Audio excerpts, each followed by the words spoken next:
God is good. All the time and all the time, God is good. So, sa bisan unsa nga sa katong gishare ni Ate Weng ba nga there is power in our confession sa atong mga namin. So, diyan ako na-realize ba nga sa bisan unsa nga season nga naa ka, dili lang sa kalipay, sa kawalan-on, sa tanan nga season sa imo sa akong kinabuhi. Diyan ako na-realize ba nga, ang pag-declare nimo, ang pag-acknowledge nimo that God is good, God is great sa imong kinabuhi is mahitabo na siya everyday. Kanang bitang ang imong kasing-kasing nag-expect nga God is good. Kanang pagmata pa lang nimo, isa na sa imong declaration, God is great, God is good.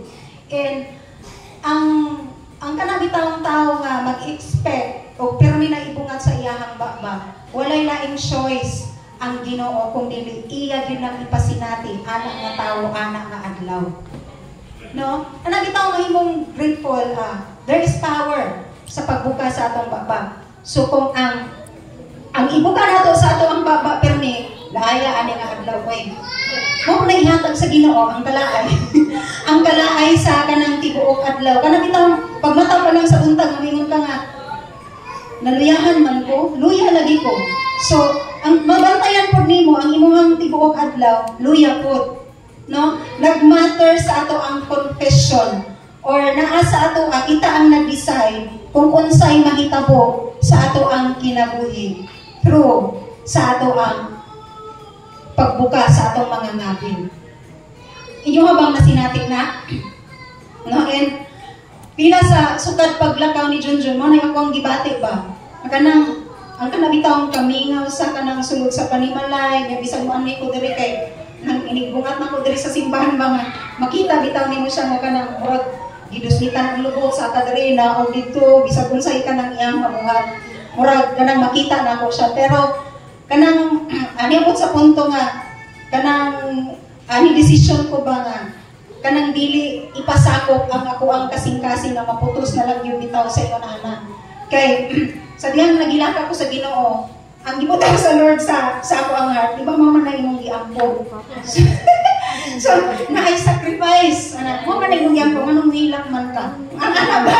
So, kanang mo man na imong giampon, isupot, atong pagpanglikon, maraming ang deliver.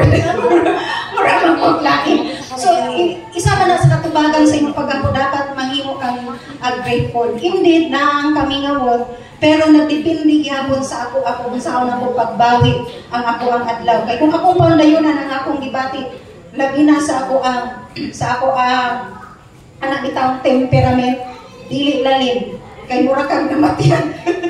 Mura kang namatyan sa kaminaw nga wala ka na anad nga kana bitawng sukat sa imong pagminyo. Ang pinakalayo nga iyang natuan bitaw nga kanang murag naglagyo miya pinawag adlaw Manila. Yang makabalo bitaw ka nga kanang mubalik ra siya pinag-adlaw pero karon duha ka tuig or possible dili pa mauli. Murag anak ba pero kanang gi-review ko sa Lord nga sa diyang magilaka ko sa kamingaw ingon na ang madunggan gid nako nga still small voice di ba mo man ang katubagan sa inyong pangamoyo or answered prayer.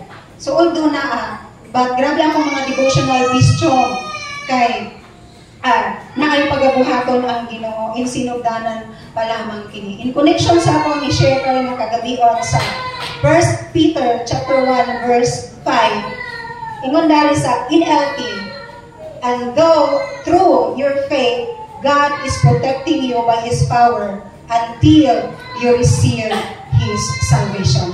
So kani siya anong masulat ni Peter ani nga panahon tungod kay ang mga Kristohanon sa matong balikan ang chapter 1 verse 1 ang mga Kristohanon sa Punto, sa Galacia, sa Cappadocia, sa Asia, sa may pagbasa ni Bithynia no nagsagubang sila og kanang grabe nga mga persecution sa ilang kinabuhi, mga discouragement and kanang murag dili mapag-ingon nga gilutos pero kanang naa sila ana nga community pero dili sila accepted because sa ilahang faith kang Jesus. Niya may bati na sila og kabugnawon sa ilahang pagpangalagad.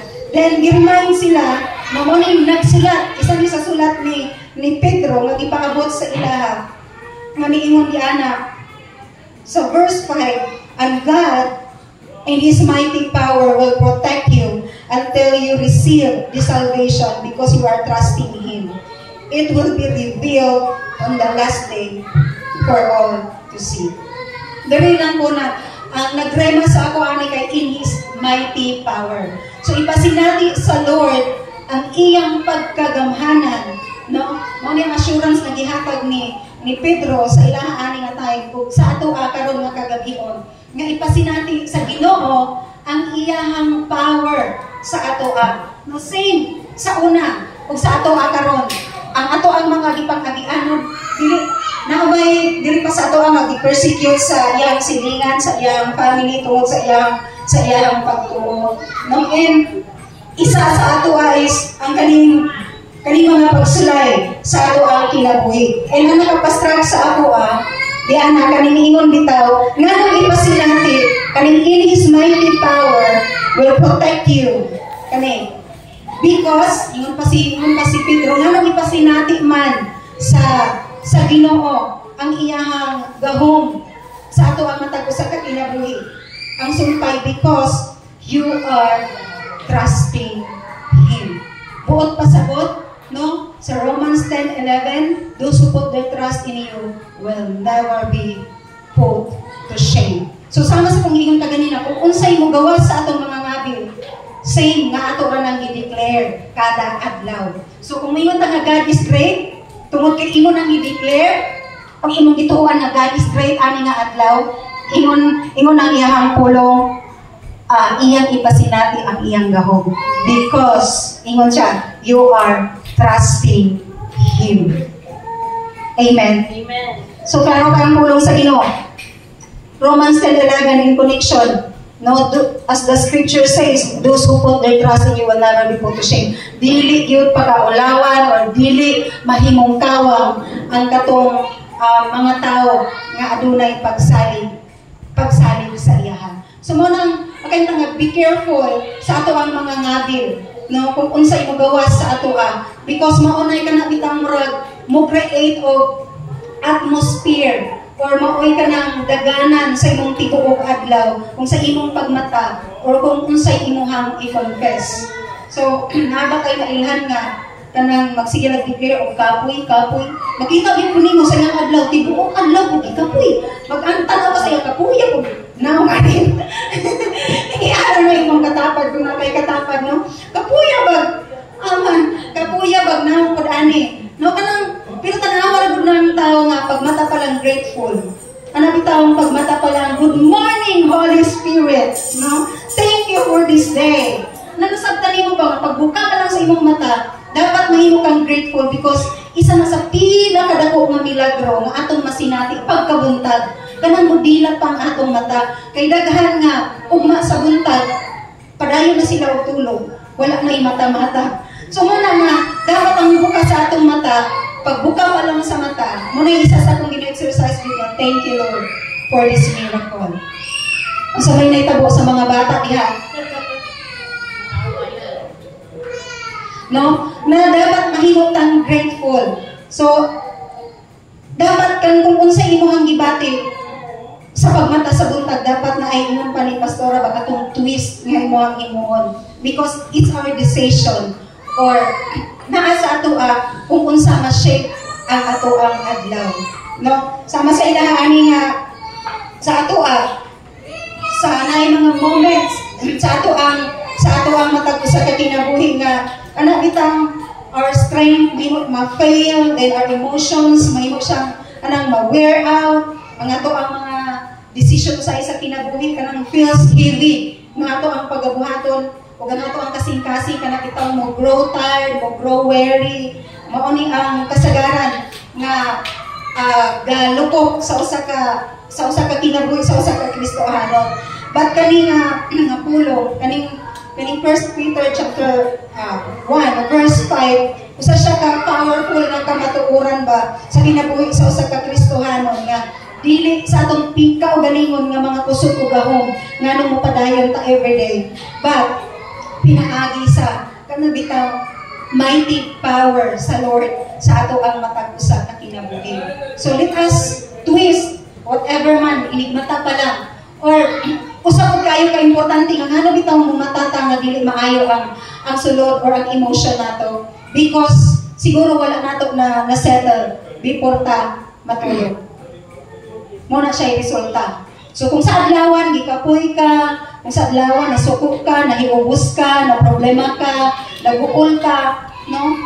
Naguol ka, dapat aywa ka mo matulog, dapat ato anang maledang daan atubangan sa Ginoo para mugaana siya upang ang pagmata nato anak bitang tawhay ang atong pagmata, and i-practice nato nga anak bitang pagmata pa lang ang ibungat sa atong mata. Thank you, Lord. Good morning, Holy Spirit. Ako kang gi-acknowledge karon. Grateful ko nga buhi pa ko. Amen. Grateful ko ani nga kinabuhi. Grateful ko, Lord, sa milagro nga imong gipasinati. Sa imong good kay mabutaan ta sa ang great nga miracle nga ato ang ginapangayo everyday kay ang katubagan sa ato ang katubagan sa ato ang mga pag-ampo, no, sa provision, no, sa unsa pa nga katubagan sa ato ang mga gipangayo. But ang pinakauna sa adlaw nga atong experience ang milagro gyud sa kinabuhi. So dapat mahimutang grateful. Again, 1 Peter chapter 1 verse 5.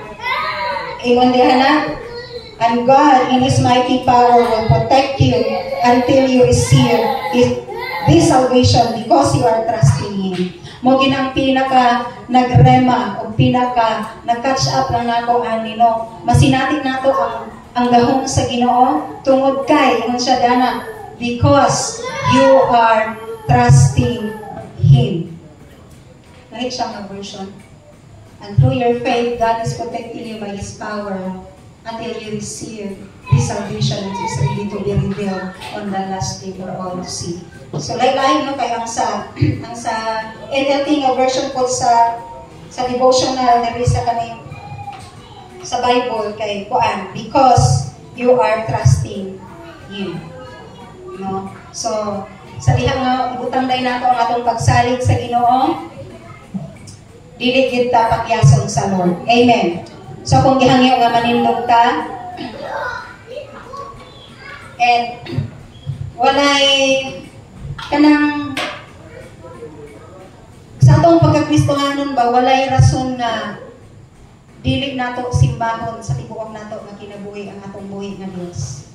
Amen. Tungod sa iyahang pagkamaayo. And kani nga song nga atong pag-aawiton karon is isa ni sa pinaka nagrema sa ko ang kasing-kasing ato pa ni agi pang bulan ko niya.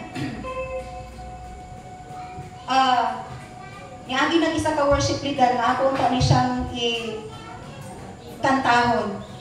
Pero anong murag naalanganin ko kay murag wala pa na ko na pamilyar. Basta magsakay ko og L3, basta mo biyahe ana.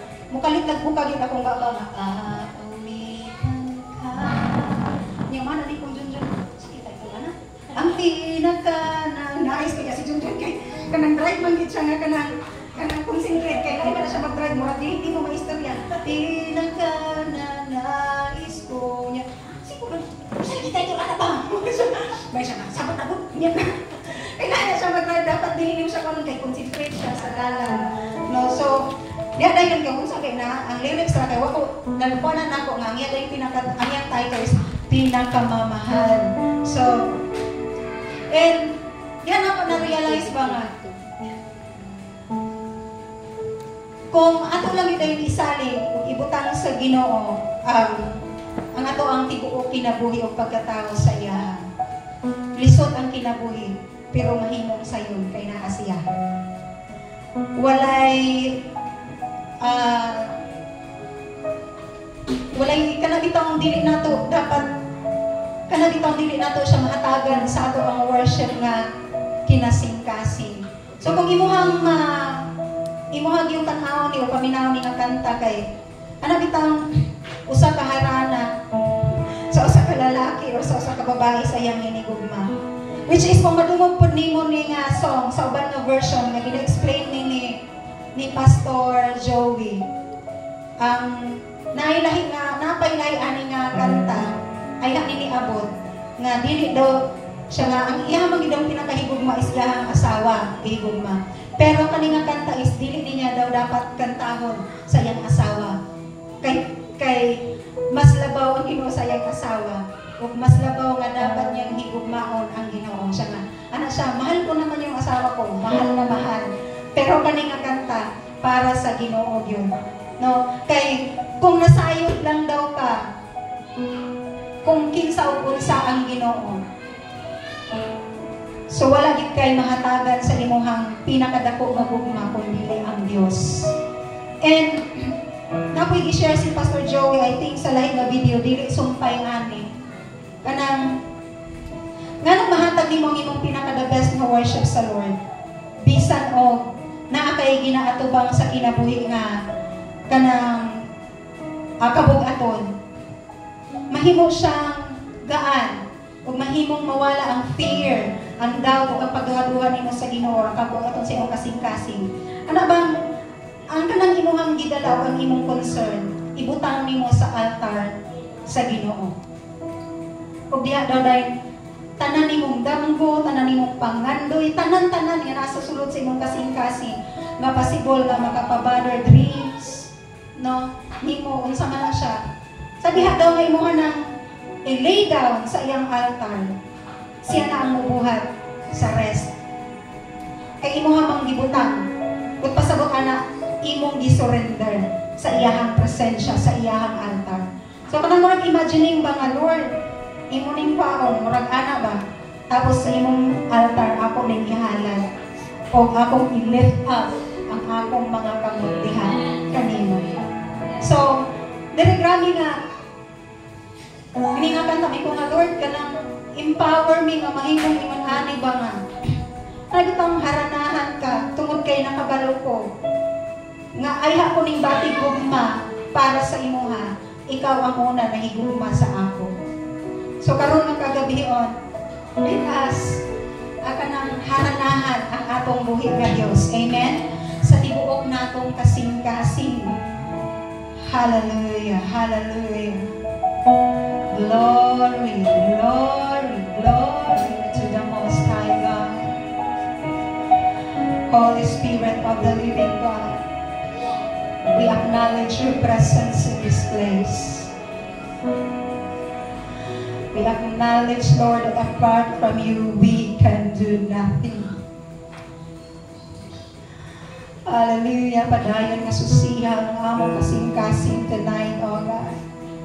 Sa mga butang, Lord, nga walang naghatag kay bayahan sa imong atubangan. Kamuhan kung unsa man ang nakapabugat sa imong kasing-kasing, ibutang diha sa altar sa Ginoo and surrender it to Him. Ayan nato siya haranahan, igsoon.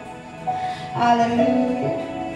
Unsa man ang mga concern sa among kasing-kasing nga nakapabugat, O God, among i-lay down sa imong presence, among i-lay down sa imong altar, O God. Knowing, Lord, sa diha nga mosalig mi nga kanimo imong ipasinati kanamo ang imong pagkagamhanan, O God. Hallelujah.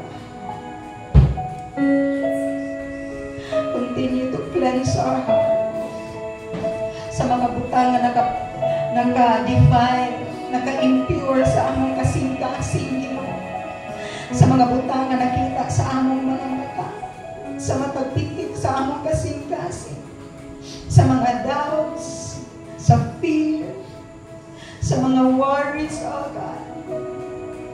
Forgive us. Cleanse us by the blood of the Lamb. And tonight, Lord, make us worthy nga muduol o musimba kanimo. Salamat Ginoo sa bagong kasing-kasing. Salamat Ginoo sa puro nga kasing-kasing. Salamat Ginoo sa diha nga among i-lay down, sa diha nga among ibutang sa imong presensya, sa imong altar, ang naa sa sulod sa among kasing-kasing, imong bigtagpuon tonight. Sa dihang among kang haranahan, sa dihang among ibukas sa among langit, na ikaw ang among pinakagihigugma, dili ni nga kalibutan, O God. Knowing, Lord, na ikaw ang unang nahigugma ka namo, O God. Oh, hallelujah. Holy Spirit.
imong gugma, imong grasya nga kanamo, Ginoo.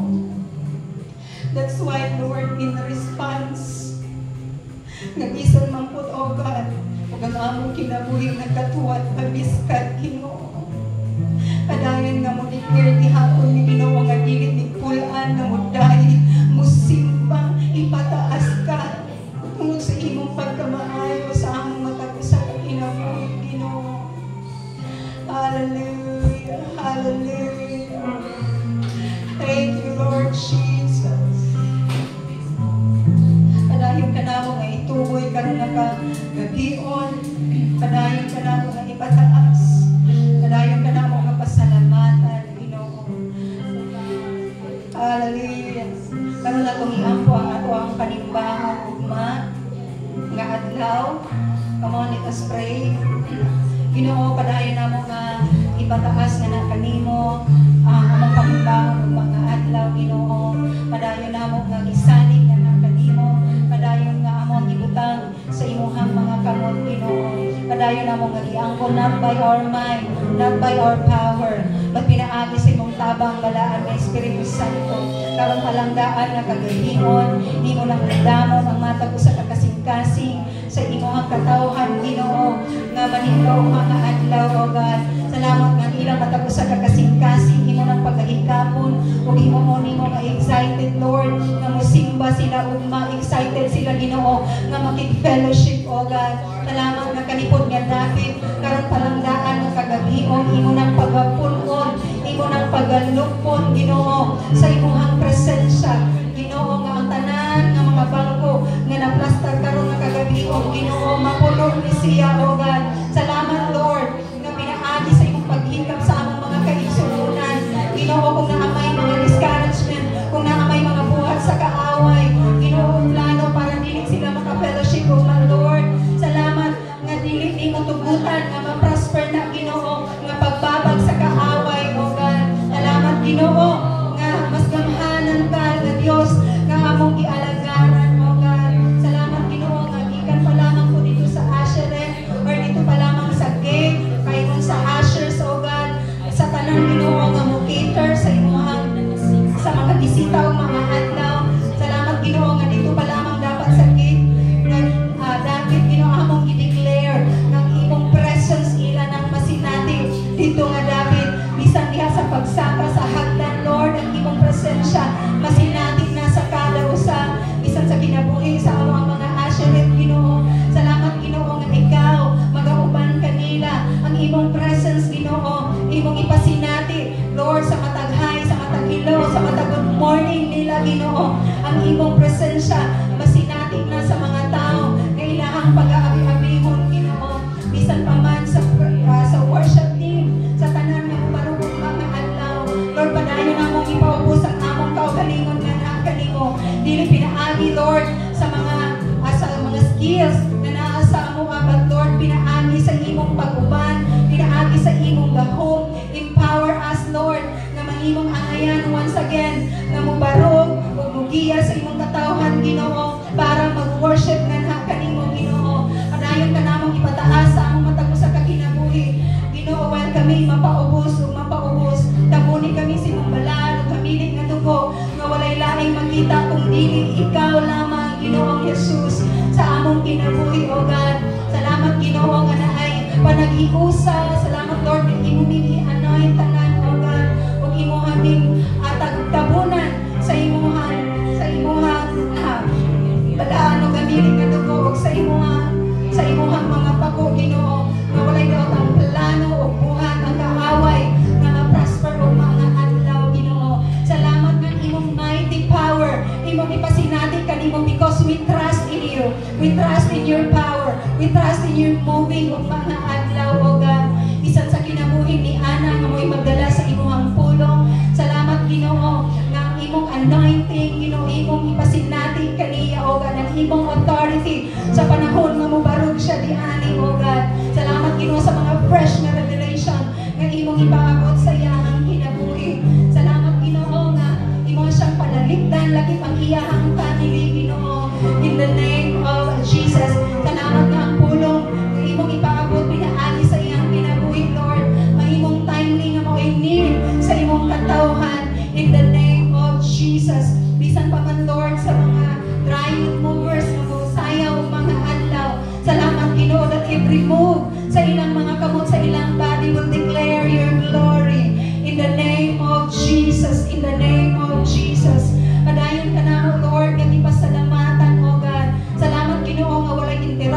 kuryente. Salamat Ginoo nga mugaw mi sa imong flow og mga adlaw in the name of Jesus. As we continue, Lord, to acknowledge your power, to acknowledge your presence, oh God, to acknowledge your moving, Lord, in Jesus' name, in Jesus' name. Bisan sa among pagpamaulit karon nga kagabihon,